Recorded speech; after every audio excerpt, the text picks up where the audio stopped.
And now to China-U.S. relations. Chinese President Xi Jinping has called for developing a sound and steady China-U.S. relationship during a virtual meeting with U.S. President Joe Biden. Xi said China and the United States should respect each other, coexist in peace, pursue win-win cooperation, and manage domestic affairs well, while shouldering international responsibilities. He also pointed out that both China and the U.S. are at critical stages of development, and the global village of humanity faces multiple challenges. She stressed that a sound and steady China-U.S. relationship is required for advancing the two countries' respective development and for safeguarding a peaceful and stable international environment, including finding effective responses to global challenges such as climate change and the COVID-19 pandemic. For his part, President Biden said the responsibility as leaders of China and the United States is to ensure that competition between the countries does not veer into conflict.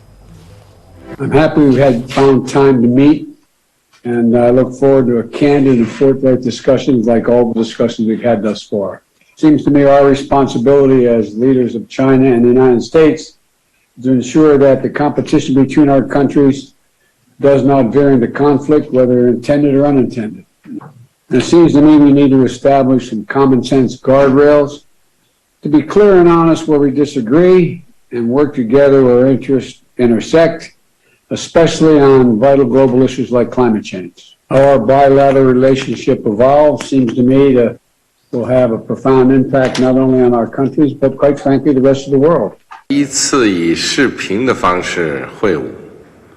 Both China and the United States are at critical stages of development. Humanity lives in a global village, and we face multiple challenges.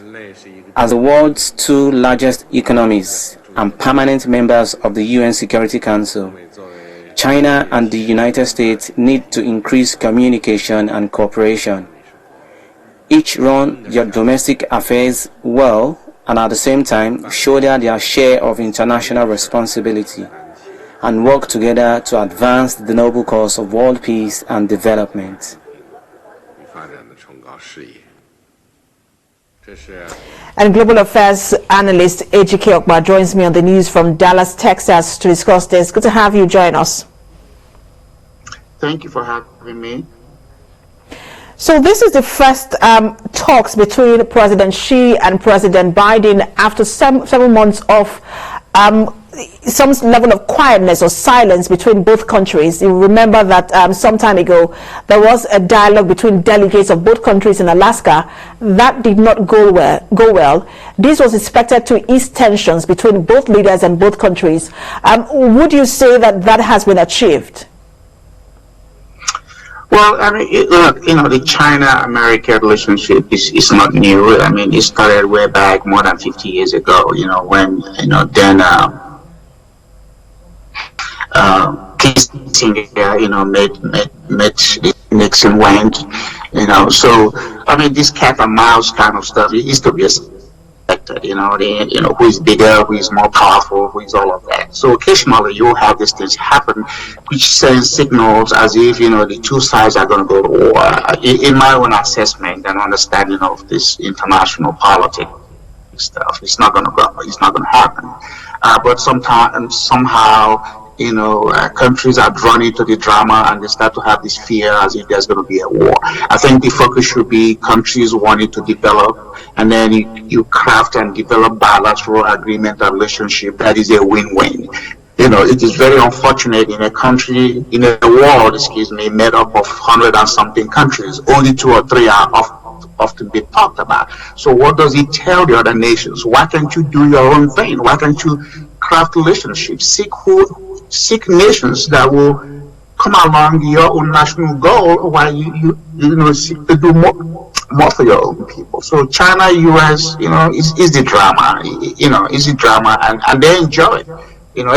Every president brings their own attitude to the office, from a former Trump and then Biden. At the same time, the people are people. People always wake up every day, and what is their most concern?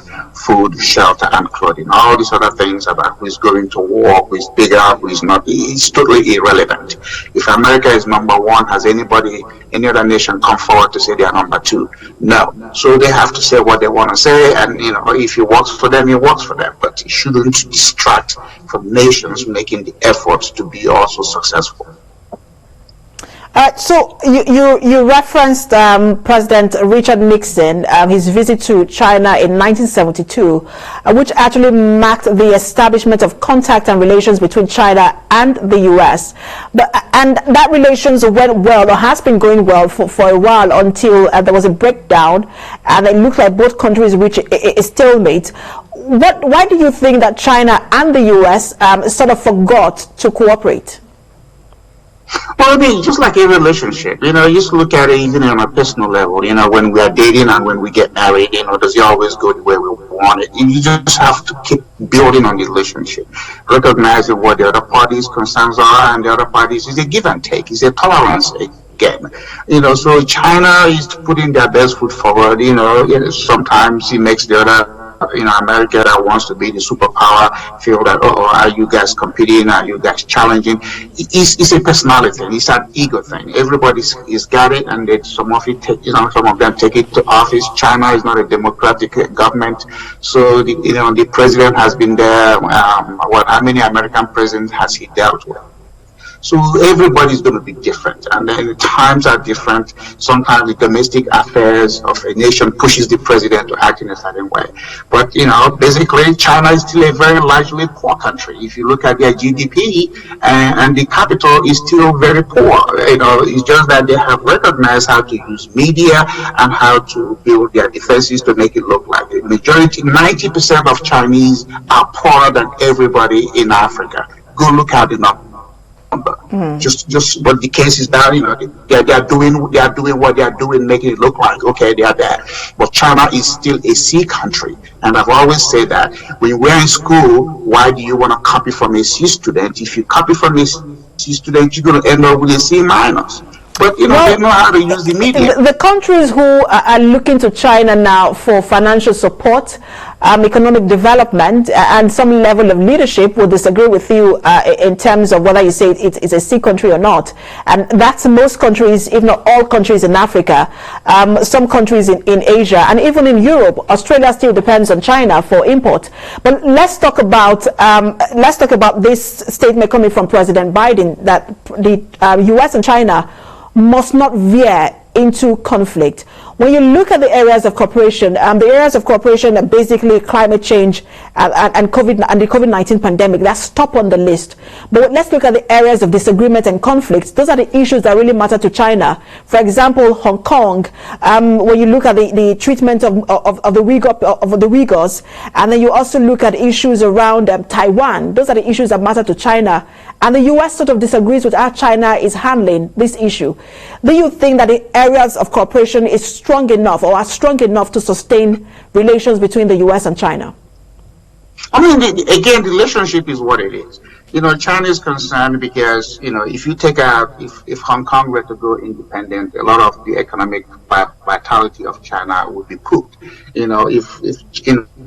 Taiwan is the same thing. You look at the productivity of those two islands. They are the ones that are making China look the way they are looking. So China is concerned. Because remember, up until some years ago, Hong Kong was a British colony managed until it was handed over. And then, Taiwan is also the reason China is doing a lot of things. So they want to protect their neighbors. You don't want enemies around you because you don't know what they're going to do, with outsiders to undermine you.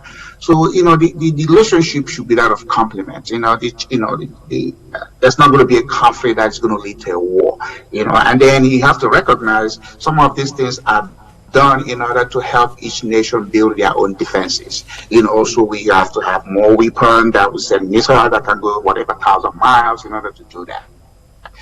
That's just justification for it. Peace and war. Those are the things nations always use in order to do what? Spend more money. So if you look at the budget of U.S. and China, where are the money being spent on?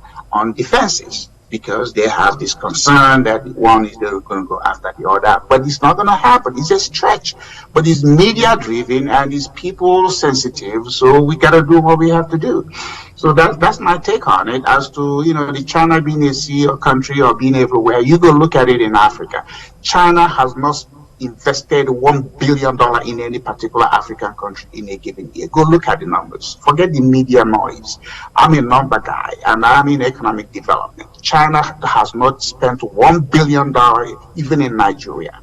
But because, most of these countries are very marginal. They don't understand international finance. So anybody that shows up with some money, they all jump up and down. But the point is, every nation is entitled to grow and be as strong as they want. But that has to come from internal leadership. When you start to look good, even in your own neighborhood, what do you think your neighbors are going to do? They're going to be jealous of you. So for you to be somebody people are afraid of, you have to do well from your own internal resources. So China, again, go look at the number. 90% of Chinese people are still very poor. India, you see, even in India, these are countries that go to Africa and create impressions. You go look at their own poverty level. It's still high. Africa is one 1 billion people. China is what? 1 point something. And I'm telling you, 90% of Chinese are poorer than most people in Africa. Would you not have enough time to stay on that conversation because there are just a lot to it in terms of China's rise to where it is today, becoming a core world power with the US. But that's a conversation for another day. Always great to have you on Global Affairs Analyst, Ejike Okpa. Well, thank you for having me. I'll be in Nigeria in 10 days. So if you want to in-studio conversation, I'm available. Thank you. Absolutely. It would be nice to have it when you are in the country. Thank you so much, Ejike Okpa. Thank you. Bye.